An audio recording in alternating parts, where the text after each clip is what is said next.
नमस्कार, स्वागत है आप सभी का डीएनडी समाचार में। मैं हूं आपके साथ सचिन श्रीवास्तव। डबरा में सुबह से ही जाम की हालत पैदा हो जाती है। एक दिन की ऐसी बात नहीं है, कई दिन तक ये हालात चलते जाते हैं और हफ्ते में कहे तो 2-4 दिन ऐसे ही होते हैं जिस दिन जाम ना लगे, बाकी दिन जाम ही जाम डबरा में नजर आता है।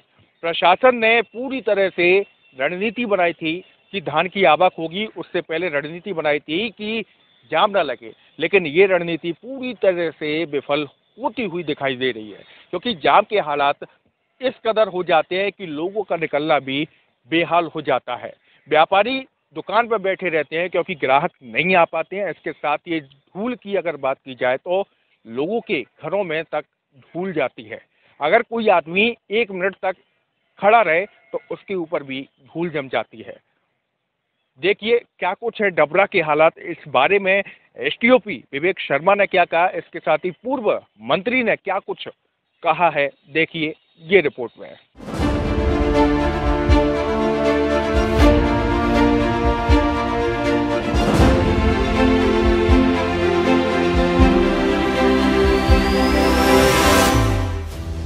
डबरा में जाम को लेकर चारों ओर से हाहाकार मचा हुआ है। कभी भी डबरा में जाम लग जाता है। धान की आवक इतनी ज़्यादा है कि चारों ओर ट्रैक्टर ट्रॉलियाँ दिखाई देती हैं। आम लोगों का जीना एक तरह से दूभर हो चुका है, क्योंकि जाम के कारण लोग एक दूसरी जगह नहीं जा पा रहे हैं। इसके साथ ही धूल से लोगों का जीना बेहाल हो रहा है। कई तरह की समस्याओं का सामना लोगों को करना पड़ रहा है।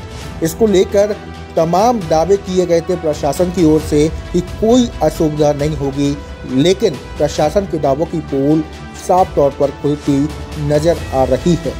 वहीं इस जाम को लेकर जब हमने डबरा के एसटीओपी विवेक शर्मा से बात की तो सुनिए उन्होंने क्या कुछ कहा। डबरा शहर में जो कृषि उपज मंडी है, उस मंडी में धान की बम्पर आवक शुरू हुई है किसानों के द्वारा, जिससे ये जाम के हालात की स्थिति निर्मित हुई है। आज शाम को ही इस जाम की समस्या पर के निदान के लिए प्रशासन के डबरा विभाग के प्रशासन के सभी अधिकारियों की एसडीएम महोदय द्वारा बैठक आहूत की गई है। उसमें सामाजिक कार्यकर्ताओं को भी बुलाया गया है और निश्चित ही आज की बैठक में हम इसका कुछ स्थायी समाधान निकाल के ही इस बैठक को समापन करेंगे, ताकि शहरवासियों को निर्बाध आवागमन की सुविधा सुचारू रूप से उपलब्ध कराई जा सके। एसटीओपी ने मीटिंग का हवाला दिया, लेकिन ऐसी मीटिंग पहले भी हो चुकी हैं, जिसका परिणाम अभी कुछ भी निकल कर सामने नहीं आया, बल्कि उल्टा लोगों को समस्या से दो चार होना पड़ रहा है। वहीं इस मामले को लेकर पूर्व मंत्री इमरती देवी ने बड़े सवाल उठाए हैं। इसके साथ ही उन्होंने शंका भी जाहिर की है और इसके साथ ही उन्होंने प्रशासन को भी आड़े हाथों लिया। यानी कि कहा जाए कि अपनी ही सरकार के नुमाइंदों पर उन्होंने कहीं ना कहीं सवाल खड़े किए हैं। आखिरकार उन्होंने क्या कुछ दावा किया है वो सुनिए। डबरा में जो जाम की स्थिति है इसी साल है। कभी 8-15 साल से मैं भी राजनीति कर रही थी, अभी तक कोई ऐसा जाम डबरा में नहीं लगा है। 1 महीना से हमारे शहर की जनता, हमारे बच्चे पढ़ने लिखने वाले सब परेशान हैं। जो ग्रामीण से आदमी बाजार करने आते हैं उनको भी परेशानी है कि बाजार में नहीं निकल पा रहे। तो ऐसे हमें एक खुद समझ में नहीं आ रहा कि किसी की साजिश है इस जाम को लगवाने में या लगाने में, या हमारे अधिकारी काम नहीं कर पा रहे। हमारे अगर चाहे तो हमारी दतिया ज़िले की जो ट्रॉली आती हैं वो कंचनपुर मगरौरा से निकाली जाती हैं। निकालें तो अगर निकाल सकते हैं। हमारा मील का रोड भी बहुत अच्छा बन गया, मील में भाई भी निकल सकती हैं। हमारी पिछोर की ट्रॉली हमारे अमरपुरा खीरी पे भाई भी निकल सकती हैं। तो जाम लगेगा ही नहीं। लेकिन ये जाम लगने का क्या कारण है, इसका मैं जल्दी से जल्दी पता लगाऊंगी और इसके बारे में मैं माननीय शिवराज सिंह जी से बात करूंगी कि कारण क्या है कि ये जाम हमारे डबरा में इतना लग रहा है। छोटी बात जरूर है, लेकिन ये बात मैं वहाँ तक पहुँचाना चाहती हूँ कि ये साजिश है कुछ ना कुछ, इस वजह से ये जाम लग रहा है। हमने सुना है कि हमारी मंडी को हटाने की सबसे बड़ी बात चल रही है कि डबरा मंडी हटाई जाएगी, इसलिए जो जाम की साजिश यहाँ रची जा रही कि जैसे ऊपर तक देखे सब बहुत जाम लगता है, इसलिए डबरा मंडी बहाल ले जाए। मैं डबरा मंडी बाहर नहीं जाने दूंगी। जब तक मैं हूँ मैं डबरा मंडी अपने डबरा में रखूंगी, चाहे जाम लगे। और मैं अधिकारियों से बात करती हूँ, और आज सवेरे से भी कर रही, जब खबर मिली है, और मैं हर रोज करती हूँ कि साहब ये जाम लग क्यों रहा।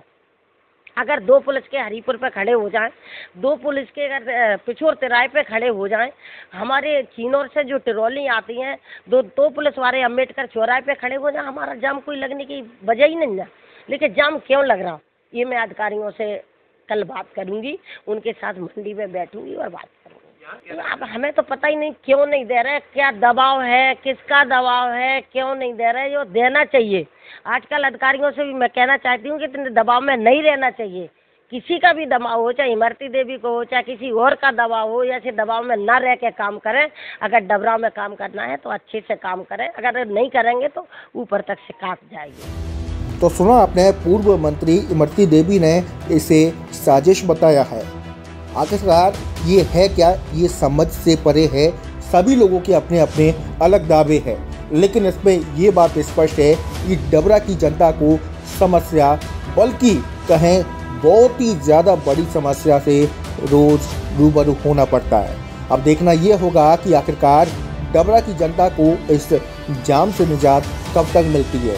आगे ना जाम लगे, इसके लिए अधिकारी प्रयास करने की बात कह रहे हैं, लेकिन ऐसा होता है कि नहीं होता है, वो तो आने वाला वक्त बताएगा।